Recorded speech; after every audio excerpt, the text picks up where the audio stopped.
Bonjour à tous, me revoilà ici, c'est Costanza d'Arissa Karadiel Ishara. Je vous ai présenté dans la vidéo précédente le Normand du Japon. J'ai été interrompue par le facteur. Et du coup, je fais cette deuxième vidéo pour le deuxième oracle de Too Magic. Donc, je vous remets ici de Jenny et Katia, illustration de Cartoon Lay officiel. Je vais vous mettre bien sûr toutes les informations en barre d'infos. Et celui-ci, c'est le Love You Oracle. Donc, c'est l'oracle sentimental. Donc, il est composé de 70 cartes. Et donc, on va les voir ensemble. Alors, du coup, il y a toujours le même univers manga. Donc, la qualité de la carte, c'est exactement le même que le Normand. Donc, voici la première carte. Ceci est le dos, donc je vous le laisse ici. Donc ici, séparation, divorce, la fin de End. Donc les images sont quand même très très explicites. J'avais réalisé un tirage pour moi et je vous avoue que il était vraiment dans le mille. Plein dans le mille. Et donc j'ai hâte de faire plus de tirages sentimentaux avec lui. Pour un peu le connaître plus. Donc je trouve que c'est quand même... il y a aussi un code couleur au niveau des cartes, si je me souviens pas bien. Pardon. Le rouge, ça doit être positif. Le mauve, c'est négatif. Et le blanc, c'est neutre. Voilà, donc c'est aussi pas mal. On peut voir un petit peu... du coup, le rouge positif, le violet négatif et puis le blanc, le neutre. Et du coup, bah, s'il y a plusieurs, par exemple, cartes neutres, on peut dire bah, c'est neutre. S'il y a par exemple ici et ici, voilà, ça peut être positif, c'est que la distance peut réconcilier ici la relation. C'est bizarre, mais pourquoi pas. C'était juste pour vous montrer. Donc par exemple avec ça, voilà, désir, relation charnelle, mais la trahison, ça peut vouloir dire que le désir charnel est plus pour une autre personne, par exemple. Vous voyez, très belle. J'adore ces illustrations. J'espère vraiment qu'elle va faire d'autres oracles parce que je suis complètement amoureuse du concept, de la réalisation et aussi des illustrations. Donc j'espère qu'ils vont collaborer encore plus sur plus de projets pour d'autres oracles, voire pourquoi pas un tarot aussi. Bien sûr, c'est beaucoup de travail, mais ça serait tellement magnifique un tarot manga comme ça. Et en plus produit en France, donc ça serait encore plus beau. Et ça, j'aime beaucoup cette carte. Relation, lien karmique, un peu genre vie passée. C'est très intéressant. La consultante. Stabilité. Pardon, mon petit ventre, il a faim. Écoutez, on est tous humains, hein, tout le monde a faim. Le projet. Très beau. Hop, ici, c'est quoi la dépendance affective? Ah ouais. Addiction. Très intéressant comme illustration. La famille, le cercle amical. Intéressant aussi, ça. Le succès. Épanouissement, réussite totale. La créatrice dit que il est essentiellement sentimental.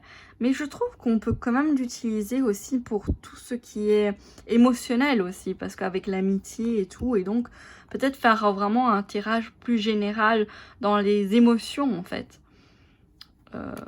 Plus que vraiment sentimental, mais c'est vrai que le but de création des créateurs par rapport à leur oracle, il faut aussi le tenir en compte.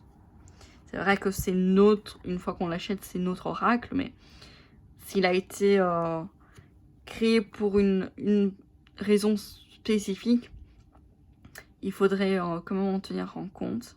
Blessure du passé de souffrance. Très beau ces cœurs. Il est trop mignon.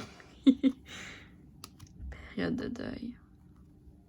Il y a quand même beaucoup de cartes.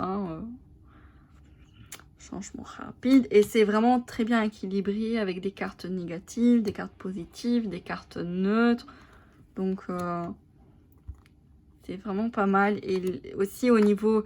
des fois c'est l'homme, des fois c'est la femme dans l'illustration. Mais après, bien sûr, il faudra l'adapter à la situation. Après, on a des cartes oui et non. Donc ça, c'est super pour faire une question. Et puis, on a les 4 saisons. Printemps pour dater. Été, automne et hiver. Et puis, on a les cartes astrologiques des signes zodiacaux. Donc, on a à chaque fois le nom du zodiaque, le symbole et le mois. Du coup, ça, c'est super avec le mois. On peut vraiment dater aussi un peu plus avec l'hiver et tout. Donc, le taureau, Gémeaux, juin, juillet, août, septembre, octobre, novembre, décembre. Yes, je connais les mois. Janvier et février et mars. Du coup, on va faire un petit tirage comme pour le normand par rapport au sentimental, émotionnel. Qu'est-ce que vous devez savoir? Allez, on va faire 3 choix. Alors, la sélénite, l'obsidienne et l'améthyste. Ok? On va faire 3 choix et vous pouvez choisir une des trois choix. Je vais tirer 2 cartes par pierre. Donc pour l'améthyste, quel est leur message? Pour l'obsidienne, quel est leur message? Et pour la sélénite, je fais celle-ci. Quel est leur message? Pardon, avec mon ventre, dis donc. Je vais devoir le nourrir. Alors, pour la sélénite, voilà. Pour l'obsidienne et pour l'améthyste. Donc, on va commencer par l'améthyste. Ah, ok. Donc, on nous parle peut-être d'une personne qui est du signe de poisson. Ou bien, ça peut arriver au mois de mars. Ah bah voilà, peut-être il y aura un coup de cœur pour ceux qui ont choisi l'améthyste au courant de mars, ou que cette personne est du signe de poisson. C'est trop beau. Voilà. Hop, je vais enlever ça. Pour l'obsidienne noire, on va voir un petit peu. Bah, dis donc, ok. Verseau et février. Et on a l'évolution progression. Du coup, ici, ça peut nous parler, je dirais plutôt février, au mois de février, dans votre relation. Du coup, peut-être on vous parle de... Soit au niveau sentimental, il y aura une évolution dans le mois de février. Peut-être vous avez des difficultés au niveau relationnel. Il se peut qu'au mois de février, il y a quelque chose qui fait en sorte qu'il y a une progression, que vous pouvez avancer. Je vais prendre une autre carte pour avoir plus de... Voilà, période de deuil, nostalgie. Peut-être ici, certains d'entre vous ont peut-être perdu une personne. Je dirais plutôt je dirais plutôt une personne du passé. Peut-être, je suis désolée, peut-être des parents que vous avez perdus.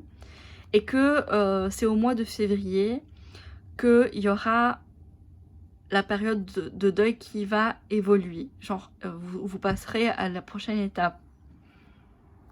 Ou bien... Je veux pas vous le augurer, mais il se pourrait qu'il y a quelque chose. Vous devez faire face à un deuil au mois de février. Donc je vous dis toutes les possibilités. Mais j'ai plus l'impression que c'est un souvenir, quelque chose qui est ancré dans ce mois de février. Et que c'est le moment pour passer ce deuil. Voilà, moi c'est plus ce message que j'ai envie de vous transmettre. Et pour la sélénite, si maintenant il y a un autre signe, vraiment, ah, voilà. Alors, ici on vous parle peut-être que dans votre vie émotionnelle ou sentimentale, il y a besoin d'une stabilité, un équilibre. Peut-être vous êtes dans une dépendance affective avec cette personne, hein, que vous soyez un homme ou une femme, ou pourquoi pas deux femmes et tout. Il se peut qu'avec votre autre, il y a une dépendance affective, quelque chose que vous êtes attaché à, et qu'on vous demande ici de faire preuve de stabilité et d'équilibre, de retrouver un équilibre. Donc peut-être cette dépendance, il se peut que c'est lié à une habitude, une routine. C'est comme si c'est normal pour vous en fait. C'est normal pour vous que vous soyez dans ce cercle vicieux, mais on vous demande de faire preuve d'équilibre, de stabilité pour pouvoir peut-être en sortir. Il se peut que ici, il y a des choses que vous forcez et que il est important que vous retrouviez une certaine harmonie, un certain équilibre pour pouvoir vous libérer éventuellement d'une lassitude ou d'une dépendance ici avec votre autre, avec soi-même peut-être aussi. Hein. Il se peut que vous êtes en train de rechercher une personne, mais que vous êtes toujours dans cette dépendance et dans une certaine routine négative qui fait que, en fait, peut-être il y a quelque chose qui ne marche pas. Et en effet, on vous dit ici, c'est pas le moment. Il faut trouver d'abord un équilibre, une harmonie avec soi-même, avec les deux parties yin et yang aussi. On peut trouver une harmonie intérieure ici. Vraiment, c'est ce que me disent ces cartes. Voilà. En tout cas, j'espère que ce petit oracle vous plaît. Moi, j'adore. Il est trop mignon. Vraiment trop beau. Et donc, voilà, j'espère vraiment que la créatrice va en sortir d'autres pour vous les présenter. Et je vous dis à bientôt pour des tirages, du coup, sentimentaux. Et aussi pour d'autres présentations. Bye bye!